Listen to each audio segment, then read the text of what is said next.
එහිදී ජිනාලංකාර ස්වාමීන් වහන්සේ කළ ඉල්ලීමකට අනුව රාජපක්ෂ මැතිතුමා අදාළ නිලධාරීන්ට මෙම උපදෙස් ලබා දීම සිදු කළේය.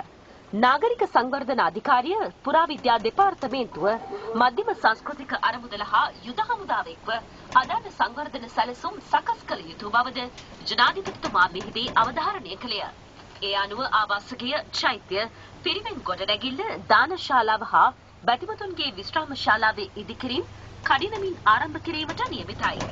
තමන්ගේ සුවද විමසන්නට රාජපක්ෂ මැතිතුමා පැමිණීම පිළිබඳව ප්‍රශංසාව පළ කළ ජිනාලංකාර ස්වාමින් වහන්සේ අතීත රජවරුන් නිරන්තරයෙන් මහා සංඝරත්නයේ සුවද විමසීමට කටයුතු කළ බවත් මහා පරාක්‍රමබාහු රජතුමා තමන් බැලීමට පැමිණ ඇතැයි යන සිතුවිල්ල තමන් වහන්සේට ඇති වූ බවත් මෙහිදී උන්වහන්සේ අවධාරණය කළහ.